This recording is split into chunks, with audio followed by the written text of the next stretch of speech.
Magandang gabi po sa inyong lahat na nanonood at nagpapalo po ng video na to. So muli po tayo napapalik sa Pastor Randy Palangkit upang muli tayong magtalakay ng mga bagay patungkol sa tinatawag mga pangyayari at nangyari, lalo na po doon sa tinatawag Los Angeles. Kamakailan lang naranasan po nila yung tinatawag grabe pong devastation ng tinatawag yung tinatawag wildfire. So nag-ugat po ang lahat doon sa tinatawag very controversial na kung saan parangal sa Golden Globe Awards, kung saan nilait at nilapastangan ng ang Diyos ng host ng parangal na yon. At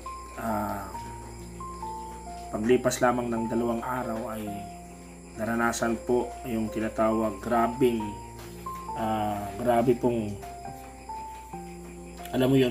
grabing pagsiklab ng wildfire na tumupok at nagpaliyab sa halos, according sa mga tinatawag firefighters, ay almost 13,750 hectares na ang damage po na tinatayan nilang lawak ng tinatawag tinupok ng tinatawag apoy.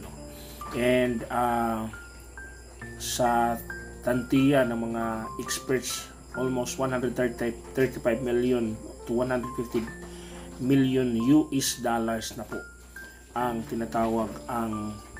tinatayang halaga ng mga ari-arian, ng mga damages ng mga ari-arian, mga bahay na natupok. Lahat-lahat na yun doon sa tinatawag mga pangyayari na yun. Marami ang nagsasabi ng mga pangyayaring iyon ay parusa daw ng Diyos dahil ginawa sa Hollywood na panglalait para sa Kanya.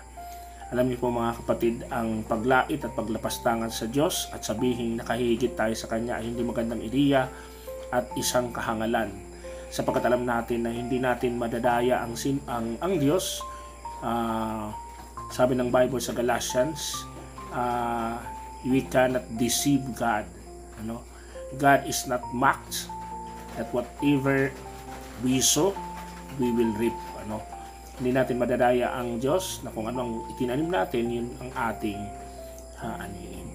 So, maaari pong yung mga pangyayari ay may kinalaman po sa tinatawag judgment ng Diyos, sapagkat sa totoo lang, kung atin pong ibabase sa Biblia, sa Bible, ang tinatawag patungkol sa tinatawag judgment ng Diyos ay nakapaloob po doon yung tinatawag pagtupok sa pamamagitan ng judgment ng Diyos ay sa pamamagitan ng pagtupok sa pamamagitan ng apoy.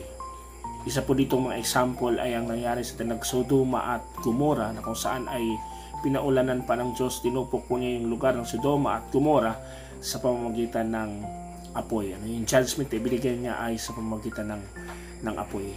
At kung sinasabi man ng ilan na yung mga pangyayari na nangyari doon sa tinatawag Los Angeles, pinarusahan ba ng Diyos ang Los Angeles dahil sa paglait nito sa Kanya? Maaari pong totoo, dahil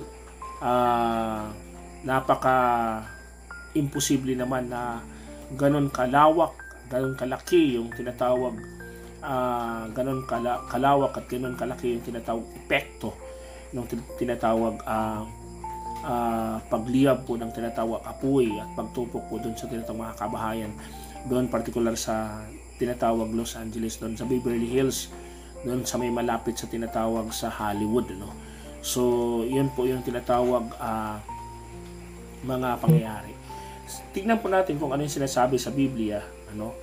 So yun po yung 13,750 hectares, 135 to 150 million US dollar yung tansyang damages po ng tinatawag sa lahat po ng tinatawag na sira, natupok na mga bahay, mga kagamitan doon po sa tinatawag sa lugar na yun. Sa Revelation chapter 8 ay makikita po natin na kung saan sabi rito, Revelation chapter 8 verse 6 or verse 7, sabi rito, nang hipa ng unang anghel ang kanyang trompeta. Ito po yung judgment ng Diyos doon sa tinatawag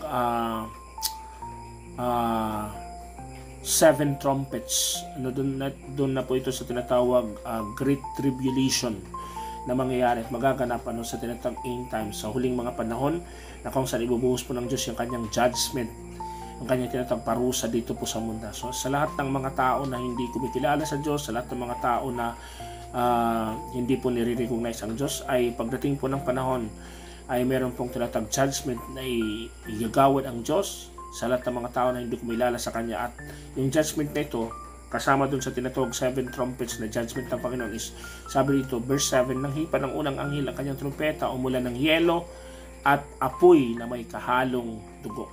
So yun po yung mangyayari.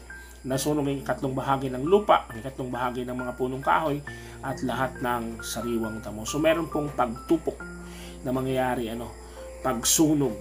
So makikita natin dito na yung judgment ay kasama dun sa judgment palagi ng Diyos yung tinatawag pagtupok sa pamamagitan ng apoy. 2 Peter chapter 3 verse 10, dito makikita natin na sinabi rito, ngunit ang araw ng Panginoon ay darating na tulad ng isang magnanakaw. Sa araw na iyon, ang kalangitan ay biglang mapaparam na may nakapangangilabot na ugong.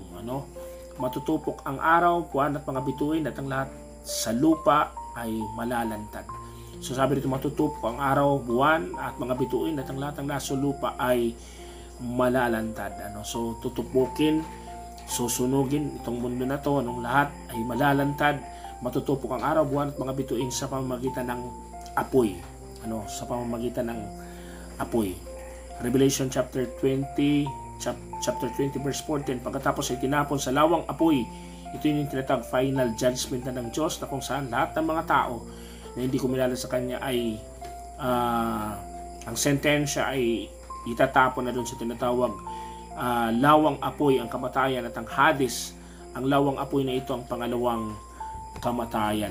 Itinapon sa lawang apoy ang sinumang hindi nakasulat ang pangalan sa aklat ng buhay. So yun po yung magiging sequence ng tinatawag judgment ng Panginoon pagdating ng mga huling panahon, sa lahat ng taong hindi kikilala sa Kanya, sa lahat ng tao na kung saan ay hindi po i-acknowledge ang Diyos, ay meron pong tinatawag judgment na nakalaan para sa kanila. So yung nakita natin na mga pangyayari doon sa tinatawag sa Los Angeles ay hindi pa po yun yung tinatawag judgment na yung tinatawag final judgment na igagawad ng Panginoon. Mangyayari po yung tinatawag final judgment din pagdating ng tinatawag end times, ng katapusan, ng tinatawag katapusan ng mundo, na kung saan babalik ang Panginoon upang hatulan ang lahat ng tao doon sa tinatawag kanyang ginawa. So I hope na meron po tayong na coop up sa pag-aaral natin na to. So ako naniniwala na ang tinatawag ang mga pangyayari at nangyari doon sa tinatawag Los Angeles ay bahagi yun na tinatawag judgment ng Panginoon. Pero tandaan po natin, meron pong final judgment na gagawin ang Diyos sa lahat ng mga tao na hindi sasampalataya at hindi kikilala sa Kanya.